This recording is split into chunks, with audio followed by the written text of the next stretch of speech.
Happy New Now, all you positive heads out there. It's so good to be back with you as always.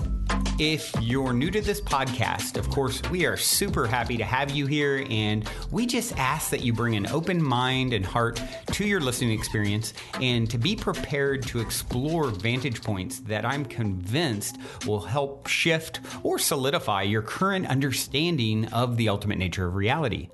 While listening, you'll be exposed to inspiring, empowering, and unifying perspectives that I'm highly confident will yield stellar results in your life if you opt to try them on for size.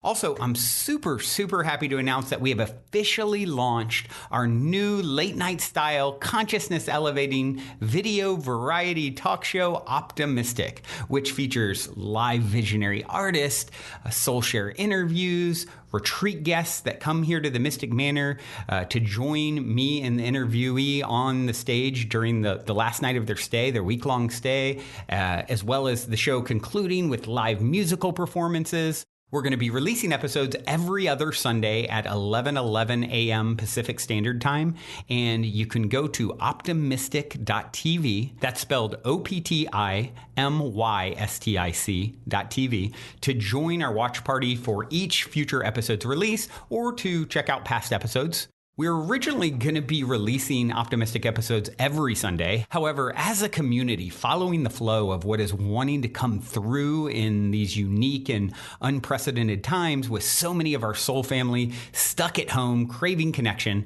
we have decided to move to releasing episodes every other Sunday so that those of us here on the production team at the Mystic Manor can free up some time and energy to help create virtual community for all of you P-heads out there. And we are accomplishing that aim by launching our new Mystic Manor online retreat and play shops re-membership program.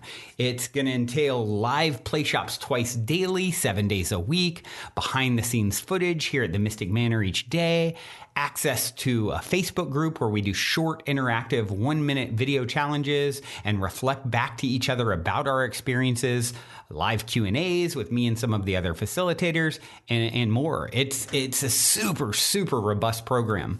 It's facilitated by over a dozen of us here at the Mystic Manor, and in an effort to support all you P-heads out there stuck at home craving connection, for a limited time, it is going to be totally free to sign up on our Patreon page, which is linked at optimystic.tv. Just be sure to fill out the form link that's located at the top of our About section on Patreon so we can make sure you have access. Otherwise, we're super excited to have you join in all the magic with us that's happening here every single day at the Mystic Manor and to expand our community together. Here we grow.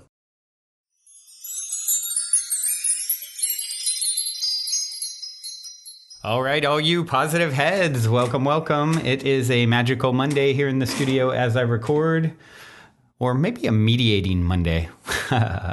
Today has been a little bit challenging. There's been added pressure around here at the Mystic Manor with some of the things that are happening, pertaining to, well, one being in quarantine for a month plus now, and, just you have those days, right? And what's interesting about having one of those days is of course, I'm going to share a Q&A from yesterday after episode 4 of Optimistic with Lee Harris, which, by the way, is awesome. If you haven't checked it out, check out optimystic.tv. And one of the questions that kept coming up from the people attending the live Q&A after the watch party for the episode release was, how do you deal and process with negative emotions? And should have known, it's always a foreshadowing in some way. Today, our morning meeting here at the house got heated and definitely threw me for a lot of the day, and I was gentle with myself, and you know what, I'm just going to process what I'm dealing with and these challenges and all the things that come along with them. And so, it's interesting when you listen to this, I'm going to play it here in a minute. You're going to hear that come up a lot. And it's myself and Everett and Hannah over here, who were running the Q&A. And you hear us talk a lot about how to deal with negative emotions as they come up and how best to process them. And, we get to all teach best what we most need to learn. And so, yeah, today I'm feeling a little more tender than normal. And tomorrow's tomorrow's a new day, right? And I'll just, what do they say? If you're going through hell, keep going, right? And some of you out there are probably feeling like that. It's not about, Charles Bukowski, I believe it was, if I'm saying his name right, remembering his name right, he said it's all about how well you walk through the fire, right? How gracefully you walk through the fire. And there's a fire raging in a lot of people's lives, a lot of issues that are coming up from being out of work, or in our case, we can't do retreats currently, and that's a big part of what we do here. And and there's just like ripple of impact, and that can be challenging. That being said, if any of you are going to be more long-term, one of the things that we're doing is a short-term solution. I said long-term, but really short-term solution. Long-term compared to staying for a week retreat here is we're going to do a month-to-month thing for the next month or so until this is all put to bed and we're back to normal. So if anyone is going to be in the area and, would like to explore that, you can reach out to Brandon@positivehead.com. Happy to discuss that with you. It's different than our retreats, right? It's not a full-on retreat. It's more of like, hey, you need a place to stay for a month, kind of thing. So, and it's very communal, and those who have been know it's a lot of great energy, and there's 15 or so of us here now. So, which sounds like a lot, but it's really, as big as this place is, you don't feel it nearly as much as you'd think. But anyway, so I hope you guys enjoyed digging in here to this Q&A, and I'm sure it's going to be relevant for a lot of you out there because we're all reflections of each other, right? Something that I'm dealing with, or something that was coming up in these questions yesterday for other listeners and part of our soul fam, our tribe that are all tuning into this positive head frequency, this optimistic frequency. There's gonna be close mirrors and reflections, and so sending you lots of love. Remember to walk gracefully through the fire, and the most important thing, the Chinese proverb, fall down 8 times, get up 9. That's really the thing. Keep on keeping on, because on the other side of this, it's going to be so worth it for all of you out there who are struggling, and just keep on. It's how gracefully you walk through this fire, and how well how graceful can we be as beings. And there's always room for improvement, and there's always, it's always important to be really tender with yourself as well.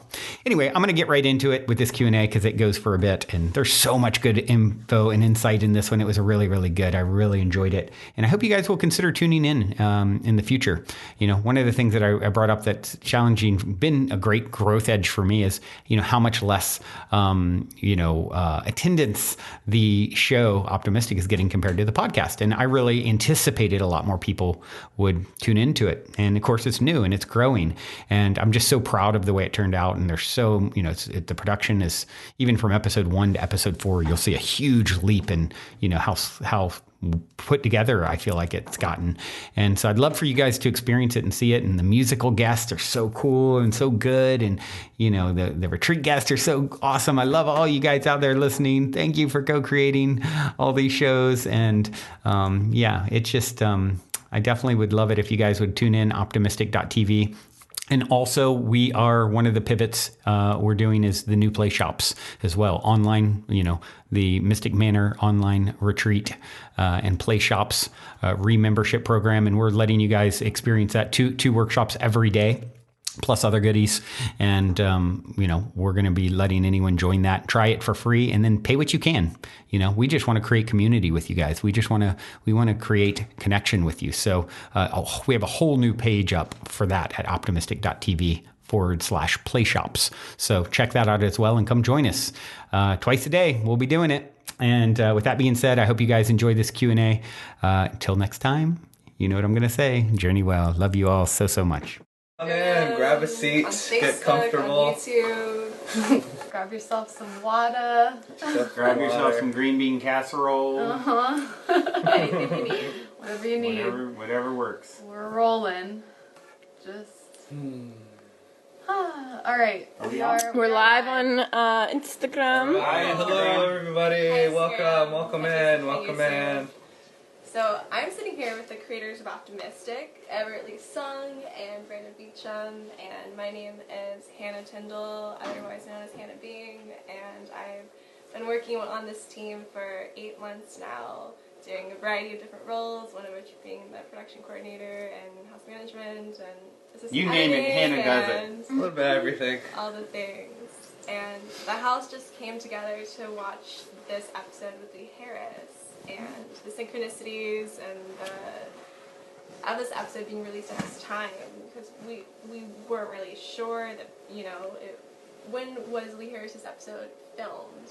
Really? I don't even remember. One of the last ones. I want to say. No. Actually, it was one of the kind of middle ones. Okay, then it would probably be November. Yeah, he was the 8th episode. Yeah. That Okay, we I'd say taped. that's November time frame. Yeah. Probably. Yeah, and it's so funny how all of these episodes, even Maybe though October.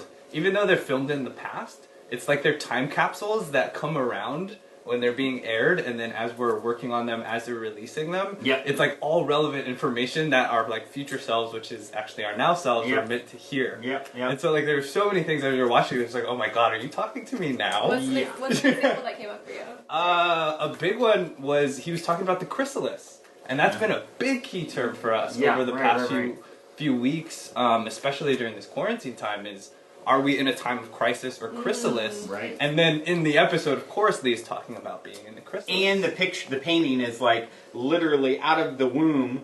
If you recall, the visionary art is butterflies flying out. You know, which is, I mean, exactly what we're in. We're in this like womb-like state right now in quarantine, Absolutely. right?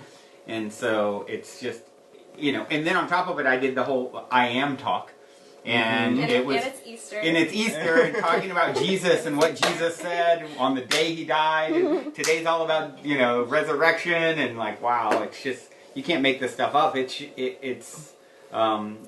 just goes to show how divinely synchronized and how time and space is illusory, and it's all tied in. And there are these points, I believe, that are very key, you know, in regards to their tying to another point. Just like if you tap my body, I might get a tingle. If I tap my wrist, I might get a tingle in my ear or whatever, because there are 2 points that happen to be linked in some interesting way, right? And I feel like, and Leah also mentioned too about connecting and recognizing those synchronicities. And so as we've been surrendering more to our intuition and more into things that we are meant to see and being in that perspective, we're able to really witness those synchronicities as they are happening. You can sip the synchronicities. You're really close. That's a good one. I say that one of my takeaways from the episode, and something that really stood out to me, was when Lee was talking about the future of humanity, embodying compassion and love as the ultimate power, rather than the doing and the action and the logic and the manipulation. It's like the being and the compassion will bring us so much further along than maybe how our ancestors have gotten us to this place right now. Absolutely. And the challenge right now, especially given the current landscape of how everything is happening, is to remain in our center, in that compassion. Yeah. Right? Like, it's easy to be compassionate and loving when things are going beautifully and, you know, rainbows and butterflies, but when the times are difficult... When MDMA wears off. Yeah, when the time gets really difficult, right? That's really that moment to step up. And that's really that moment to be in that compassionate energy and that compassionate frequency. So I feel like that's where we are all at as a collective right now, is really choosing to step into that. And that was a big point that he was making, that the Z's were actually making during that channel's transmission. Is it's not about what you do, it's about who you be. Right. And a big theme for me, especially over this chrysalis time, is really understanding what it means to embody these teachings, rather than to simply understand the information and recite it back. Yep. It's more about understanding the information and then fully embodying what that is in my being, in my lifestyle. Hannah being.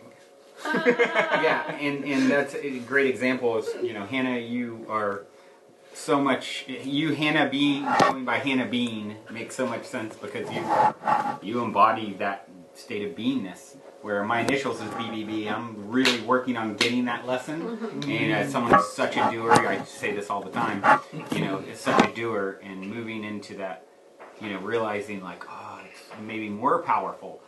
You know, and obviously there's always a time and a place for doing something, right? But, you know, that is, the success of that is rooted in a state, you know, underneath that, which is being and coming from a state of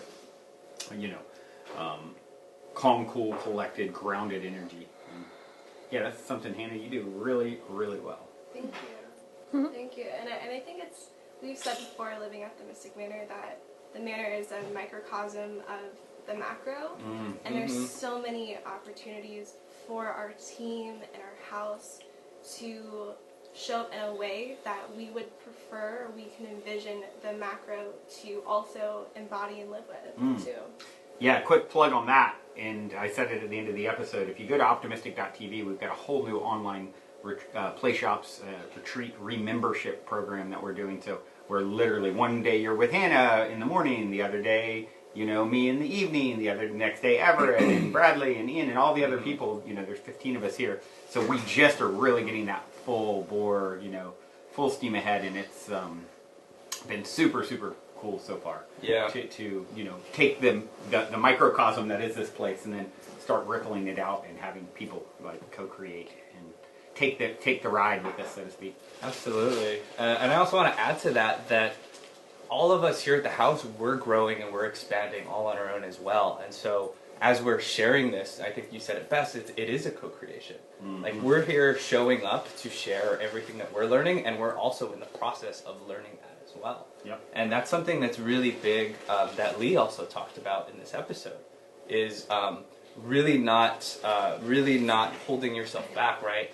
Because a big thing for me has always been, like, how perfect can it look, or how grand is the production value? And a big thing that Lee has taught me through this episode, and also through a lot of the other mentorship that I've been working with him on, has been to just get out of the way of that. Yep. Right? Get out of the way of judgment. Really allow yourselves to step forward and to get out of the need for numbers or for a lot of people to see it. That's been a big thing for me that's held me back, is like, if I put something out there, I want everyone to see it. I want one of the most challenging things about this, for me, this show. Exactly. It still gets way less views than the Positive Head podcast.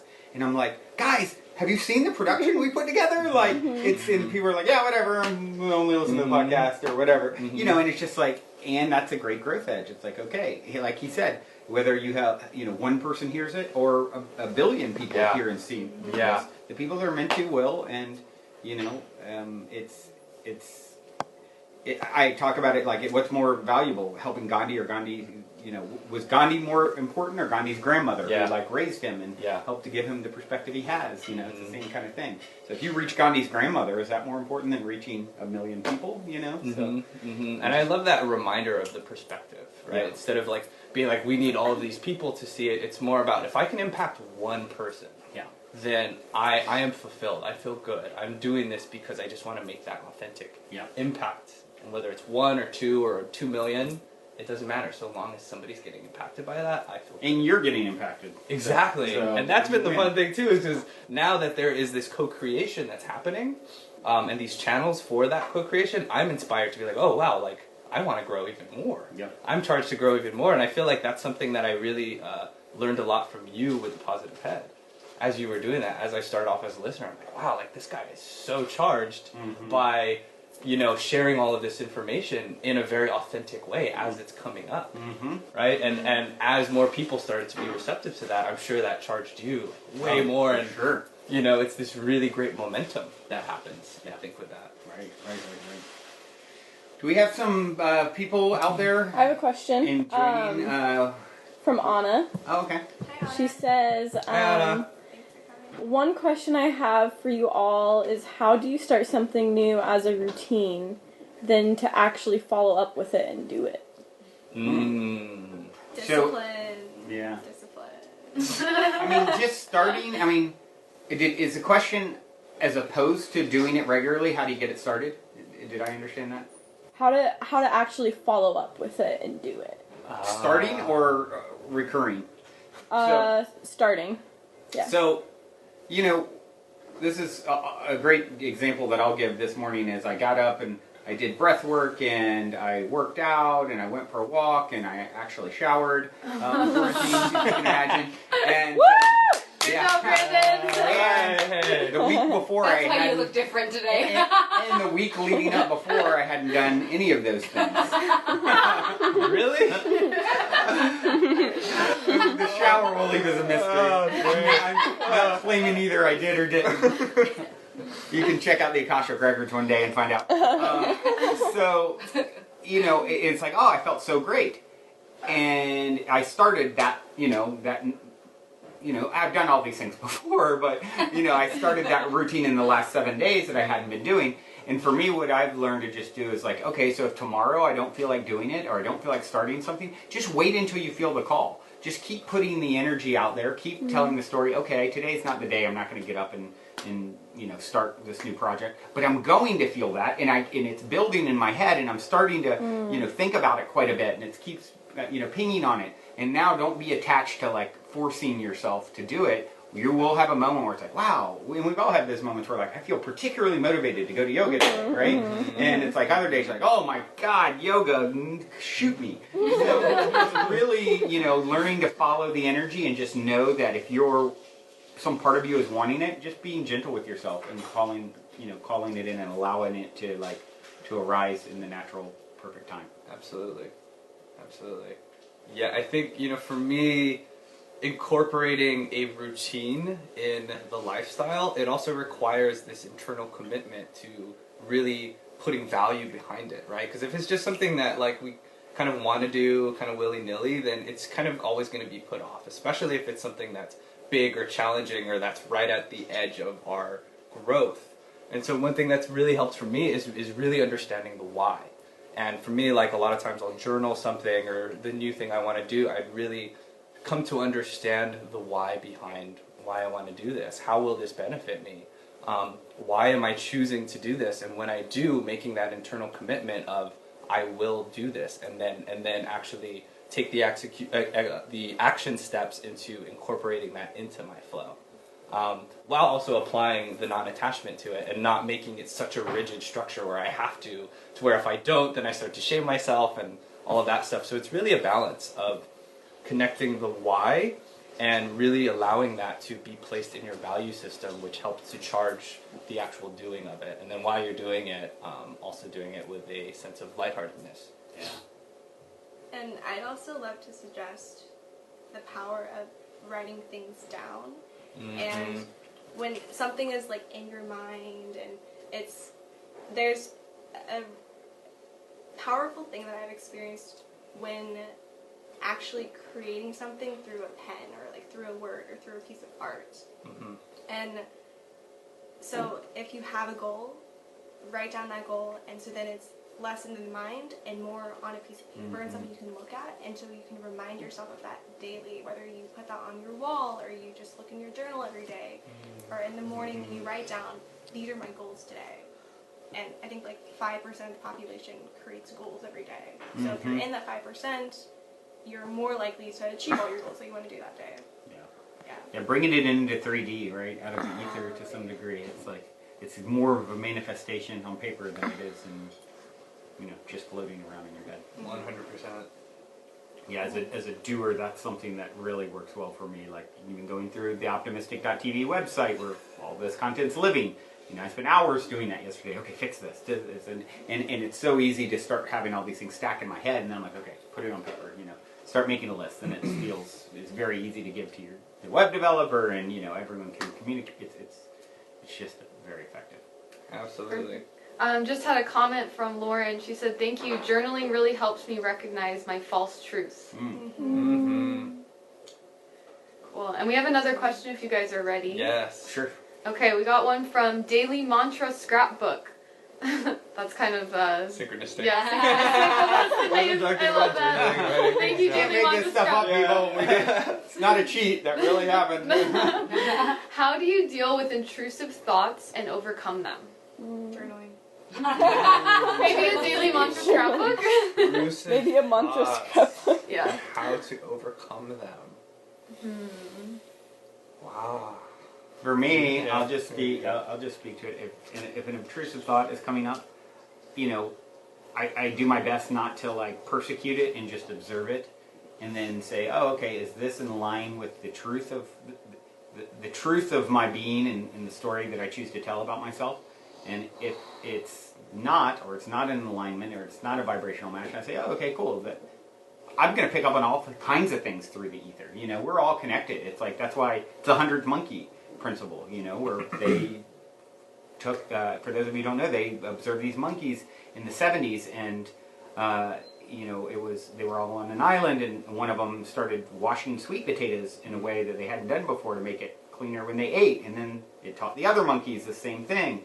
And then when it reached a critical mass of the percentage of monkeys on the island, they started observing that monkeys on a totally different island, the same species, started doing the same thing, and they couldn't reach each other. They were separated by an ocean, you know. So that's the 100 monkey principle. It's all connected. So you're going to pick up on things that are in the ether, fears that are floating around from the collective, you know, words that your parents told you, or that your mom might be thinking in this moment, right? And so just really not being too attached to any of these obtrusive thoughts, and knowing like, okay, it's going to sometimes be a little bit of a, you know, train station in my head, and I know the ones that I stand for and really resonate with and believe in, and those are the ones I'm going to amplify. And if I see something else, keep it light. Don't get too freaked out or worried about it, and just let it go, and you know, not be overly attached. Yeah, the thing for me that is coming through right now is really understanding your internal landscape, really understanding how to get back to center, to who you are, and to really be able to, because when you're able to focus on who you are and really recenter and understanding what your internal landscape is, any sort of external thought that comes through really is noticed immediately. And so for me, like really meditating and having a place where I can always be in my space, in my energy, especially with environments as well. Like if I'm in a different environment, or if I'm around new people, or if I'm, you know, something else is off from what my normal kind of being is, then any of those external thoughts that come through, I can recognize immediately and be like, oh, okay, that's a thought that isn't inherently me. Now let's observe it. Now let's look at it. Why is this coming through? And a lot of times when they're negative thoughts or something that is causing stress, I can look at it objectively, or I can look at it from a higher perspective, and then analyze it, right? Why is this now coming in for me to look at? Why is this coming in through, so I can kind of experience that? And so instead of getting caught up in the thought of, this thought is mine, or this thought is me, and then going down that spiral of negativity, I can actually separate myself from that and then observe it from an objective place. And then as I'm looking at that, I can love it and then transmute it and allow it to have its experience in my body. That's what The Power of Now talks a lot about, if you're not familiar with that book. You know, becoming the observer, right? These thoughts aren't really, that's the big misconception, is I am my thoughts. And these are actually like clouds going by. Sometimes they're generated from an experience in you. Sometimes it's the ether. Sometimes it's the collective. And the real you is the silent observer behind it all, watching your life unfold and watching the thoughts and deciding what to do with them and how to sift through them.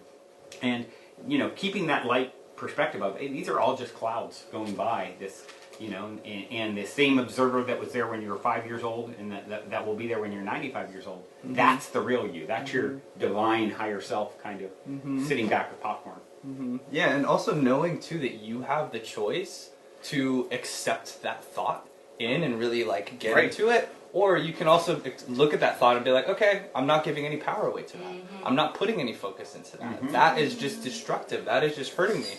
I'm not believing that. I'm not letting that into my energy field. Bye-bye.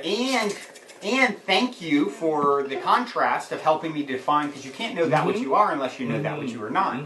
So thank goodness not everyone likes the same clothes that you like and listens to the same music that you do and thinks the exact same way. The world would be a very boring place. So that contrast, here's a thought that's not really who and what I am choosing to be and you know, saying I am, right, in front of. And you know, and it's a gift, and it's helping me to define me. It's like relationships do that better than anything, right? How many of us go into a relationship? Totally. And we're like, okay, I know exactly what I don't want next time, you know. And it's giving you that contrast. So it's a gift. It's helping to form and mold you for what you're meant to become next. I'd also love to add that it is also an opportunity to practice the discernment of our thoughts, and also a refocusing of more benevolent or sophic or illuminated or or peaceful thoughts.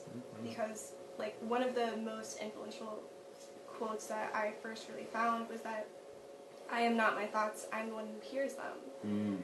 And when I said journaling immediately, it's because I've had really powerful experiences before with identifying the intrusive thoughts that have come through my mind and journaling about them, and like stream of consciousness journaling. So I'm not the mind isn't like judging it, it's just unfolding.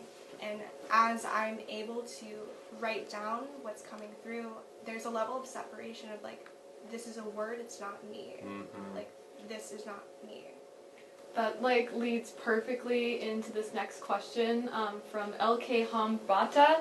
She said, "Hi, this is Leah. I'm an actress, and one thing I struggle with is if we are constantly manifesting our thoughts, then how should I let our mind and negative thoughts if character requires it? Wouldn't thinking a negative way for a character then manifest it in real life?" So she's speaking specifically as an actress. Ooh, yeah, good question. Really interesting. Good question. Embodiment. Okay, so I think to kind of tie all of these things together, with the knowing that our thoughts are not us, and we're the observers of that, with also the understanding that we are experiencing different emotions that are coming through that are also attached to those thoughts, especially in art form, right? It's a great way for us to channel these emotions so that they can be expressed. So it's not like, with that knowing, it's not like we're bringing in all of these negative thoughts, especially when we're acting or expressing something as a fact of our being. So really, I guess to kind of ground that in a little bit, a good example for that for me is when I'm having any sort of negative thoughts or experiencing any sort of dense energy around me, I will actually audio journal those thoughts, and I will just get it out. I'll just get it out. I'll allow it to have its way with my body, right? Instead of suppressing it and saying, no, I can't have these negative thoughts because it's going to manifest a negative world for me. No, these negative thoughts need to cycle through, right? It's not a good or bad thing. We're kind of past that in this paradigm now. It's the this and paradigm. And so to allow these negative thoughts to come through us, and understanding that that is a part of the cycle, I think helps for us within our being to understand that that's okay. And in the form of acting, which is a beautiful, beautiful art form of embodiment, we're actually able to channel these negative or any sort of emotions, right? This dynamic range of emotions, and allow that to play itself out through our bodies. And so kind of going back to what I was saying, I like to audio journal when I have any sort of negative thoughts come through. And so I'll compartmentalize it to where the first half of it is me just really being as negative as I want, just being the crybaby, right? Usually it's me throwing a tantrum about something, right? And so I'll just get it all out, I'll just spit it out, and then I'm actually, as I'm saying this, I'm actually able to observe myself throwing a tantrum. And I'm like, okay, and then I get it all out, right? And it's all out of my system, and I'm like, oh, okay, I feel better now. And then I respond to myself, and I'm like, are you good now? Are you better? Now let me respond from a higher perspective and answer that. So it's almost like a great way for me to hold space for myself, or be my own therapist in a lot of ways. And so from one perspective, I'm just throwing the tantrum and getting it out and allowing that to cycle through. And once it's all out, and it's all empty, then I'm able to come back and respond from a higher perspective. And so to tie that into the acting question, I think that there is a perfect time and a place for you to express yourself and allow for any of those emotions to come through, which is really beautiful in the art form of acting. And then after that, you're able to look at yourself and observe yourself from that higher perspective and say, okay, I was just playing that role. I was just channeling that energy through me, and now that that's all had its say, I can come back to my center and my own self. Yeah, that's a really great exercise. Very, very cool. It saves a lot on therapy sessions too. It does. It does, because you can embody the person that needs to be healed, and you can also embody the healer at the same time in the same sitting. Yeah, and so it's great because I can just be in that I guess energy of being needed or being held or needing space to be held, and then I can hold space for myself as well. So it's a good balance. Yeah, I feel. And it's like everything. It's like I talked about in this episode, relative truths or nuanced there's many layers to the onion of looking at this sort of thing. Because there's one thing to say, oh, this anger or issue is coming up and I'm processing it and purging it in a sense. And another thing is to look at it and say, oh, okay, I'm choosing a negative thought and now I'm going to stew on it. And now I'm going to, so what is the intention and the ground, you know, what is the root of how and why this negative thing is coming up? Oh, I'm acting to actually teach a lesson to the world when at the end of the movie there's a great, you know, healing that happens and payoff for everyone, and I'm playing this role so that I can tell that story. That's very different than me sitting at home thinking, oh, I've got some evil thoughts of how I can destroy my neighbor's garden, you know? It's like, you know, and then I'm going to stew on that and think about it and to myself. Like, that's a very different level of playing with negative energy. So it's really what is, I think we can always find out what the result will be when we look at the root intention of something. And, you know, where was it come? Oh, this was actually a healthy purging and processing. I needed it to get it off my chest. You know, this was, you know, for a bigger cause in a sense. So what was the, you know, what was really going on? And that'll help to make discernment as opposed to this black or white. And any negative thought is totally, you know, like Everett said, bad and good are kind of outdated concepts at this point because it's all relative. Yeah, it just is. Any other juicy questions up there? Mia, have you got anything on your Instagram? No. Optimistic? Okay, shoot in some questions, guys, if you want. We're here for a little bit longer, and we love interacting with you all. Yeah. And I will kind of shift it and go kind of bring it back to the show. And I one thing I want to talk about is kind of some of the fun, like interesting, like paranormal things that happened in the making of this show. Especially Lee Harris's episode. And so I don't know if you guys noticed watching, but the sound was a little bit tricky in this one. I noticed it. And we tried our best to like fix all of that, but what we noticed is that especially on Lee Harris's mic, and my brother who does the post sound mixing on this show, he called me. Thanks, Cameron. Yeah, thanks, Cam. So he called me and he was just like, hey, so there's this really weird frequency on Lee Harris's mic, and anytime he mentions the Z's, it gets even higher and weirder. Whoa. Yeah. Whoa. And I'm like, man, that just happens, weird. you know? Especially when energy, right? When energy or all sorts of different things are happening on the quantum realm, it's fun to see how it kind of manifests physically, right? And so we've had a couple episodes where the lights start to flicker really weird, like with Colby Rebel. Remember that one? Yeah. And then and so with Lee, there was like this really odd microphone thing that was happening, and I find that especially during these really potent energetic transmissions that happen, things tend to kind of, especially electronics, tend to go a little haywire.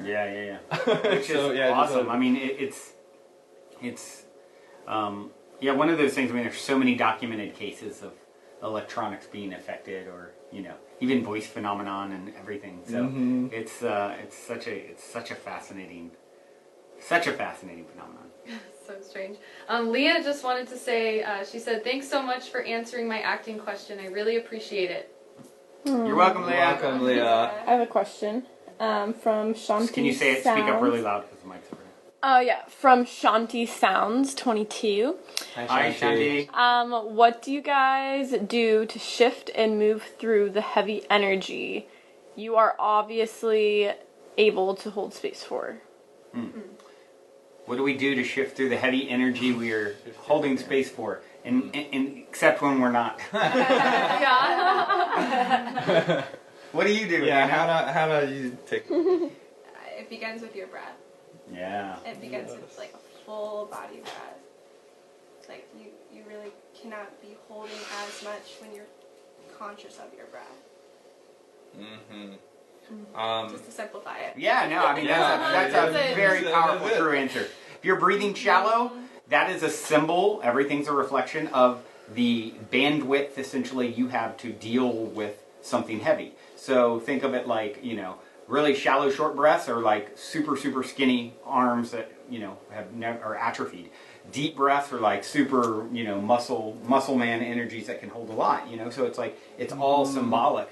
And as someone, that's one I've really had to learn is to pay attention. Like, oh, I'm feeling agitated. I'm feeling off. Where's my breath at? Tony Robbins talks a lot about this. Changing your state. If you're feeling funky, if you're feeling off, you literally, by changing your breath, getting in the sun, holding your arms over your head for 2 minutes completely changes the chemicals being released in your brain, so that you're actually much more. I do that before I go on stage. Every opening monologue, I stand in the mirror for 2 minutes with my arms above my head, because it actually changes my brain state, so that I believe her name is Amy Cuddy, if I recall. I had her on the podcast years ago, and she wrote a book about this very thing, and how people who would go into an interview and spread out like this, like with their arms out and legs like this, they get hired like 75% more of the time. Just by the way they're holding their body, it's changing what's happening chemically in their brain and how they're being perceived by the other person. Like 75% more. It's like crazy. And so, when you hold your arms over your head, for example, you are now less, is it oxytocin that's the stress hormone? No, that's the good one. No, that's a good one. Oxytocin's the good one, right? Yeah, cortisol. Cortisol is also better. So when you hold your arms over your head for 2 minutes, cortisol goes down, way down, and testosterone goes way up. Cool. And this is what, by the way, when they test the alpha wolf leading the pack, cortisol very low, testosterone very high. So that's a combination that we all want. Everyone do it. When we want to feel in our power. It's because we're going, to be a leader. And then that reminds me of like an exercise Everett does spontaneously, where he just like jumps up and down with his hands up in the air. Changing your state. Changing my state. I actually just did that right before we went onto stage. But yeah, like helping to move, like the question was moving through, right? Like lower density, lower energies. So you have, like, it's the answer is right there. Moving it. Yeah. You're allowing it to move through. When you're not looking at it, or when you're trying to suppress it, it's like suppressing oxygen in a little thing. It's eventually gonna explode somewhere. Right. So allow it the opportunity to cycle itself through. And breathing is the best way that I know of as to how to do that. But getting in your body, moving, allowing your state to change, right? Raising your heart rate, getting your blood flowing, getting oxygen breathing through the body, right? That's a physical manifestation of how we're moving things through. And so as our bodies are getting into this rhythm and this pattern of cycling through, our minds and our energy is also paralleling that and cycling that through. Versus let me just stay really still and like just sit and simmer in this negative emotion, right? It's gonna stay there. It's not gonna move. It's just gonna be with you. But if you're allowing yourself to move and feel good, and I would say yourself, opening your shoulders. Yeah. You notice a lot of times when you're feeling bad, you close down, you're hunching in, open everything. You instantly change everything in your chest. And I was gonna say dance.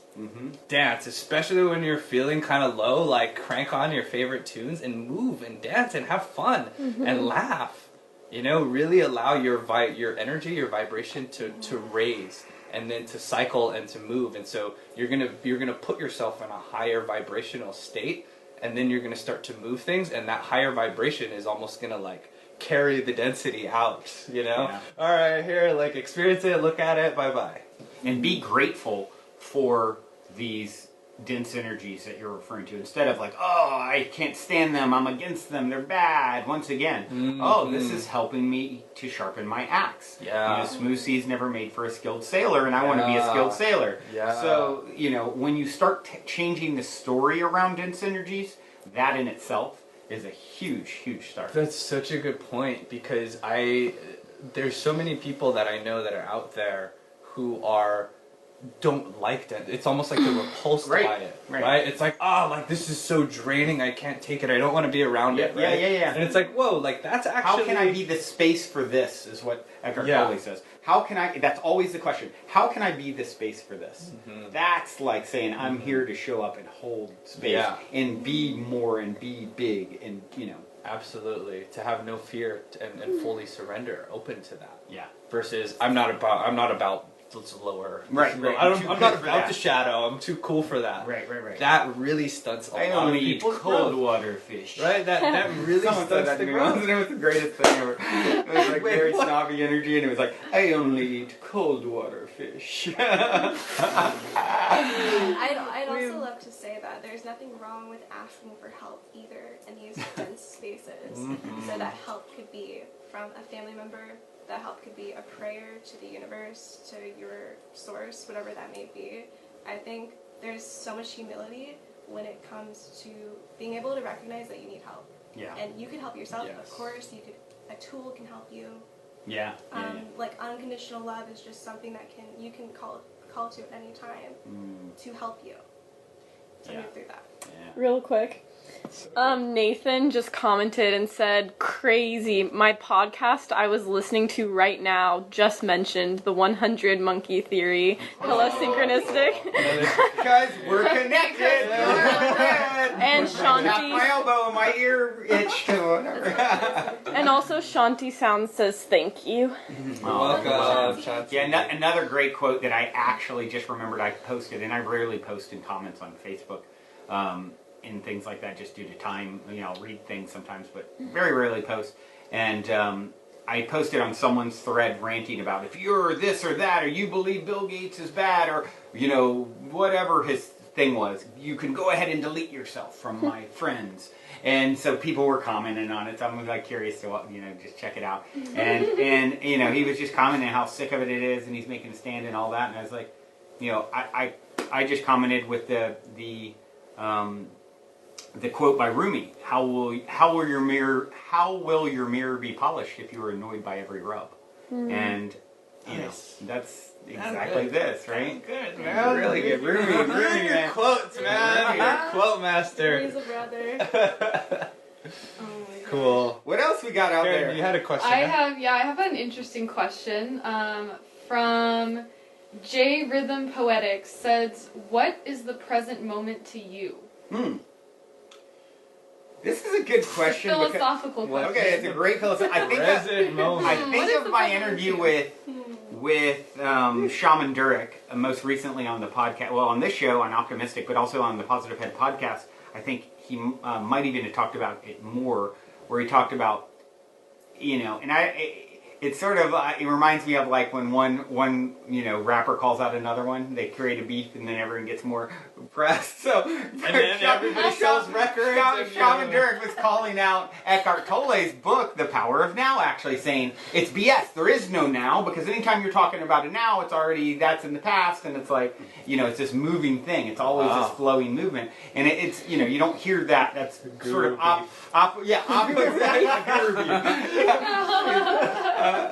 oppositional sort of, you know, perspectives on that, you know, now and there never being a now. So, you know, whether I'm a millisecond behind every time I speak about it or think about it, or not, there is a present where my awareness is primarily focused, right? If I were to say, pull in all the resources and bring it to whatever you're calling this exact flowing now moment that's ever changing, it's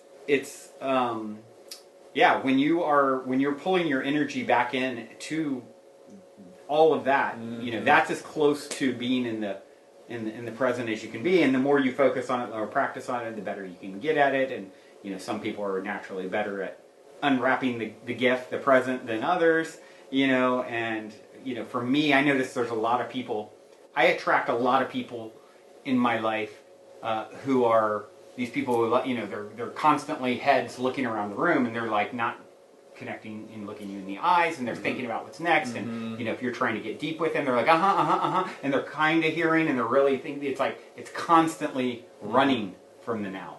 And that's something, once again, my initials BBB, learning to really bring my energy to the now, and it maybe being more challenging part of my life path as Brandon Beecham than Hannah here, right? So it's, you know, some people are going to be naturally really grounded in there, and others are going to have to work at it a little more. But as someone who's always, you know, fidgeting and looking around, and I mean, even in this broadcast, we look back, I'm sure I fidgeted the most. toast, you know. And so it's He's a wiggler. yeah. So yeah. I just wanna say, like, where a lot of times what we do at the Mystic Manor at the dinner table, especially with the first day of the retreat guests come around, is everybody kind of identifies a superpower of theirs. Right. And one thing that is Hannah's superpower is her power of presence and being there. And so I think this is kind of the perfect question for Hannah to answer. Totally. What is the power of now being present? Thank you. I think presence is a practice. It's not something that someone is given. You practice presence. And living here especially has really illuminated the fact that presence can be achieved in so many different ways. How I practice presence, like seated in Sukhasana, is not how my partner practices presence of like doing extreme sports and like jumping in cold pools. Right. That's not like, yes, that will make me present. And there's been other methods for me to get to that same sense of presence. Yeah. Calm. Yeah. Eye of the storm. Yeah, I mean, I feel like when our awareness is fully present in the now, that's when our manifestation powers are the most powerful and the most potent. That's also when we're available to receive from our world. And so in a lot of ways, I feel like we're co-creating our own world, right? It's how we're feeling internally, what we're putting out there, how the world is reflecting that and responding back. And so there's a constant dance back and forth. When our awareness is worried about something in the past or hanging on to something in the past and worried about something in the future, our energy and our awareness is all around there so that we're not fully present. And when we're not fully present, we can't recognize what's happening and unfolding right in front of us. And so I feel like, especially when musicians, right, are on stage and they're singing, they're fully present, right? They're fully present in their moment. And that's when we, as human beings, have the ability to be superhuman, when we are fully present. And so, yeah, the example that comes to mind is, you know, a musician that's on stage that's just fully losing themselves, or an athlete that's taking that buzzer beater shot that's right in that moment, right? You are so present in that moment that everything else just gets blocked out and you're fully in your power. And that's also a great hack for time, right? When you're fully present in the moment, time ceases to exist, right? It happens in an instant and also feels like an eternity. And so... Also, like, going off that and what you're saying, I think there's also... it can be very intimate to be present with yourself, or to be present with the universe, or to be present in wherever you find yourself. Because you can be confronted with so many things that can be distracting you from the beingness, or from the here-ness, or the now-ness. And it comes back to the level of focus and discernment of where you want to put your energy to, what's worth your time, what's worth your energy, and you knowing that you're worth being, and you're worth being now too. And if you know, one way to sort of motivate you to do this, I find, is, you know, the more you go there, the more you pull in all those resources into the present moment, the more vivid and alive everything becomes.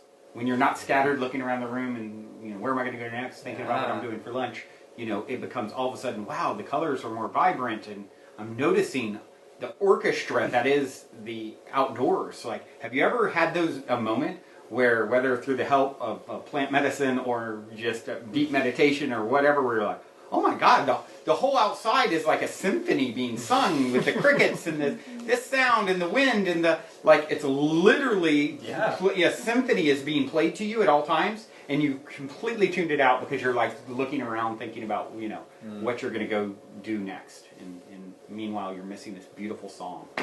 It's just one example I think of. Yeah, an example too, as you were saying that comes is kind of the perspective of when you are when you have been with somebody who's fully present with you. What does that feel like versus when you're with someone who's scattered all over the place, right? Yep. And so imagine you being fully present with whoever you're with. What a gift that is. Yeah.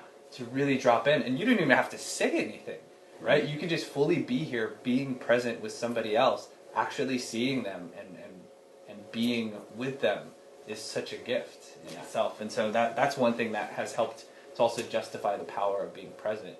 is like, wow, like if I can actually be here and be present with both of you, you guys get to experience all of me. Right. And what a gift. And I get to experience and receive all of you. Right. In that moment. Totally. Versus like, I'm here, but like I kind of want to be there and I'm thinking about this thing. Not and, listening to what right? you're It's saying. like, it's such a denial of really showing ourselves and really receiving from our external world. So that helps to activate that beauty that you're talking about, the symphony. Yeah. My friend, I think of my friend Shane. He's very much can be like this, you know, all over the place. Like he's just, I think I'm a wiggler. And he was really downloading this lesson in a moment at Burning Man. R.I.P. Burning Man 2020. It's got canceled. Oh. It's gonna happen virtually. It's gonna happen virtually. I just reached out to Marion Goodall, who was on Positive Head podcast a while back, like 5 years ago when we first started. I'm like, oh, let's come back on and let's talk about this, you know, new virtual Burning Man for this year. And so, yeah, I think it's gonna be in Minecraft. I think. That's a whole nother. I'm just calling that right now. A little bit out there. So what I was going to say is Shane is. I remember he was at Burning Man and he was having a moment of downloading. Like, gosh, I really am. My energy's so scattered, and I need to really focus in and be more present. And you know, noticing all the beautiful women, and you know, because there's a lot of that at Burning Man. And then as he's thinking this, a woman walks in front of him and. He happens to look at her ass, what do you know? And it says, pay attention, written on her ass. That's so good. He's like, all right, universe, all right. Guardian of the New Earth says, love you, Everett. Love you too. I miss you. Vanessa says, I would love a virtual Burning Man.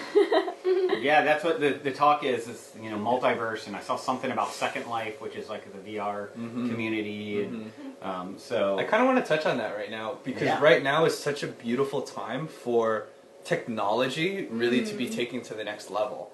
And I was talking to a couple intuitives and a couple psychics, and they were saying that right now is a time where we are utilizing the tool of technology to really help elevate us. And we've kind of been infants in technology, right? Understanding what social media is, really getting our legs, our sea legs kind of more stable with live stream and all of these things virtually. Yep. And so now is a time about, I think, us as a collective utilizing technology to really connect authentically and to really share information from a place of authenticity.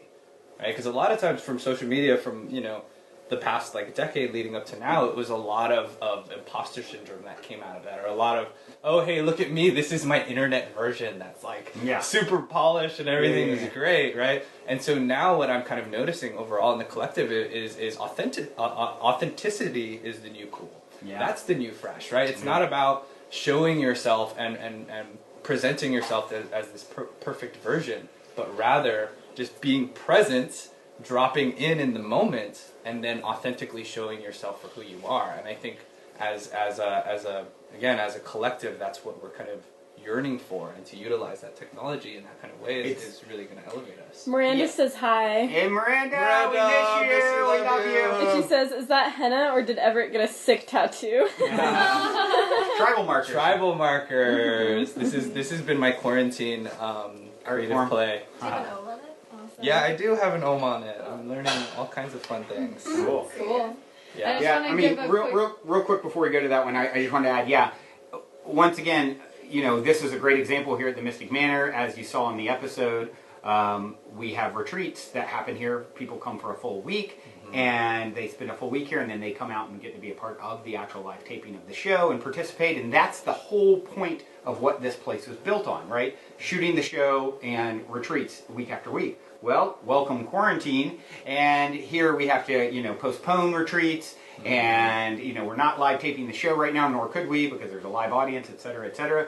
And so what do we do with all this creative energy here? Well, we go and we form the Mystic Manor online retreat and play shops, and we've started that re-membership program, and like, okay, let's find what wants to happen and be birthed through this. And it's forced our hand in a certain way. I mean, we didn't have to do it, but it led to this quote-unquote negative event, led to us launching this program and doing these live, you know, and we're doing lives like this, guys. This is the second one out of this house today, and there will be another one later. So we're, most days, minimum, we're doing 2 live workshops. That's huge. We never would have done that without the quarantine. So it's forcing us into this growth edge and expanding. And a lot of people are doing the very same thing. Yeah. In their own unique way. Yeah. Yeah, Vanessa says, I found a newfound love for technology and social media. We've been hating on it, how it disconnects us from personal relationship, but now it keeps us together in a way like never before. Yeah, absolutely. Right now, all the people we're hanging with in this moment virtually, right? Yeah.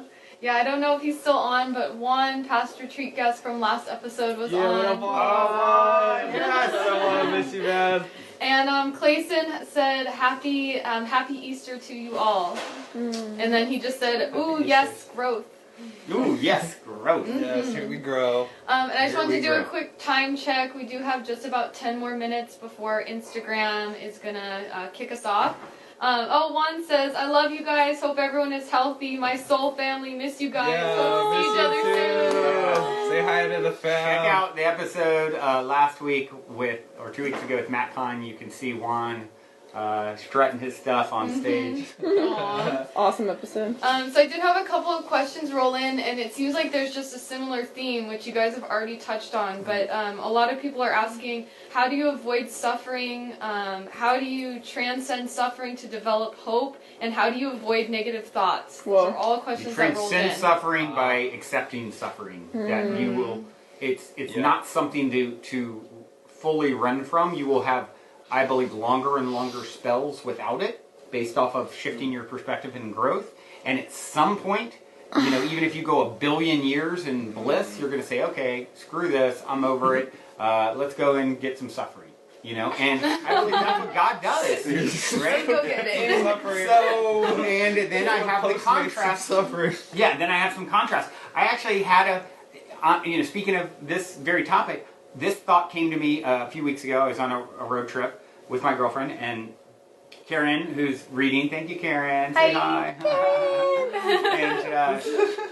And I was thinking about this very subject, and I was like, okay, so from one perspective, because once again, it's relative truths, right? From one perspective, Brandon's soul has done an evolution up to the point to have this very blessed, life, and I would guess ahead of my soul is more and more like next level magic, in this life and beyond. And it's like, if I can see the Akashic Records and my soul history, from one perspective, a lot of suffering is behind me in other lifetimes that maybe I've paid the bill in a certain sense. And then I got thinking about it, and if time doesn't exist, and at some point I go all the way through the game and come to the very pinnacle of bliss for an eternity, and then I step out of that eternity, I'm probably going to start over at the beginning again. And I'm going to go through it, and I'm like, oh my gosh, all the horrible things could still be ahead of me then, from that perspective. And it's inevitable till I come back to suffering and pain and maybe torture and maybe, these really scary, dark things that you think about have happened throughout humanity.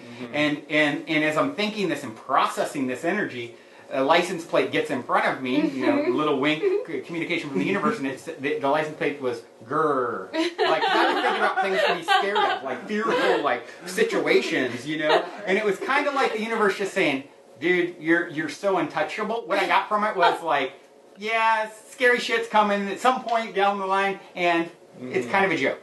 Grr. Right? Because you're an untouchable divine being where nothing has ever happened to you that you didn't choose at some level. Yeah, totally. The thing that comes through for me about suffering is understanding that suffering comes from the idea of being separate or separation. So whenever we feel, as human beings, feel separated from that thing we want the most, or from that person who we want, or separated from that timeline or that version of ourselves that we want to be in, that's where suffering comes from. And so understanding that is an illusion, and that is something that really just comes from the thought of being separated, right? That perspective. And so going back to we are all one, we are all connected, and we can embody and create that exact version of ourselves that we want to be in, has helped me a lot to get over this negative self-talk and this negative, and all the feelings of suffering. For example, I really want to experience, something out there in the world outside of quarantine, right? Yeah. I have that feeling of separation, and so I'm like, oh man, like I'm suffering, I'm in pain, I want to be with that person, or I want to see that person, but I can't. Ouch, that hurts.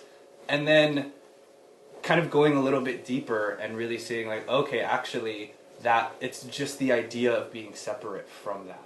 I understand that we are all one in that way. And so now that I am with myself, I can experience and feel all of those things that I want to feel. And then from there, I'm able to process the negative thoughts that are coming through and be like, okay, I understand, and there's also a way around this. There's a version of myself that I can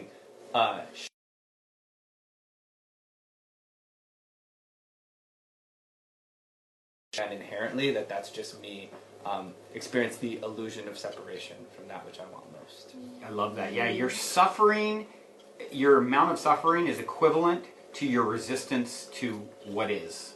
Yes. In a given moment. So if you're resisting what is, you're suffering. So have you ever had it where you're like, suffer, and then all of a sudden you give up. I mean, I give up into this. I'm just done. I don't care anymore. I surrender, and then boom, that's all when it. And that's when everything pours through. Yeah, suffering is equivalent to resistance, and stop resisting, and you're not going to be suffering. What Matt Kahn said in the last episode, whatever arises, love that. Gotta love it. Yes, Karen. We got a whole string of lots of comments going back and forth over here. Yeah. And I just wanted to say a big welcome to LeJane, and we also have Shri Prasad. They both said, hi, I'm new here. Hi, welcome you guys. Thank you for showing up and So being we're here. gonna Appreciate you. Getting lots of welcomes. For those of you who don't know, this is a live Q&A for Optimystic episode 4. We just finished premiering a few hours ago, and you can check it out at optimystic.tv if you want to watch the episode. It was pretty fun. And then it was just funny, Clayston, the one who asked, or Clayon, the one who asked about suffering, once you guys started answering and telling him that he needed to welcome the suffering, he said, damn it! Yeah, that's how it feels. It ain't easy. I didn't say it was going to be easy. Yeah. It doesn't mean seek it either, right? Like don't go chase the dog that's going to bite you. Say, and here's my arm. Take a bite. So, do what you need. I mean, I seek comfort like crazy. I'm definitely a creature of comfort. So I seek comfort. And if suffering is happening and I'm not comfortable, okay, all right, I'm going to be with this and do my very best to. And back to what Hannah said, breathing, like, oh, man, okay. This morning, I got her getting agitated about something. I just put it down, and I took 5 deep breaths, Yeah. And I think, really being able to go back to yourself, because that's the one thing that you can control. You cannot control the external world. No, and thinking that you can or trying to control your external world is also what causes a lot of suffering. Yeah. 2 minutes. Really to know just deep inside yourself that what I can control is how I perceive all of these these things that are happening. Yep. And by shifting that, your world is going to change. Your perspective is going to change on all of this, and it's not going to even appear to you as suffering anymore. Right? Beautiful. All right, we gotta end it. Otherwise, it's gonna Okay, kick us off we're going and to we'll run out lose of it. time, Just wrap everyone. it up. Let me just add, thank you so much for supporting and co-creating. We're so excited to continue co-creating. If you go to optimystic.tv and click on the online play shops, it's free to join and try it out twice every day, 7 days a week. We're doing different play shops, workshops, sound healing, dancing. Tomorrow morning at Breathwork 8:30 with Everett a.m. tomorrow. I'm going to be leading a breathwork alignment class that really utilizes a lot of these tools that we've been talking about today. It's free to join, and then you can just pay what you can afterwards. So Beautiful. And then 5 p.m. tonight, I believe it's Robbie doing Robbie is going to be channeling a soul song for Magic and Damiana. So you want to tune in at 5 p.m. Oh, wow. Optimystic.tv, guys. All right, love you guys. so much. Bye. We'll see you next time. Love you guys. Bye. And if you're feeling the call to come for a week retreat-style Mystic Manor immersion, remember to go now and book your time to speak with me directly about stepping into the Optimistic Vortex at calendly.com/talkwithbrandon while there are still spots left. Otherwise, I look forward to co-creating magic with you at the Mystic Manor.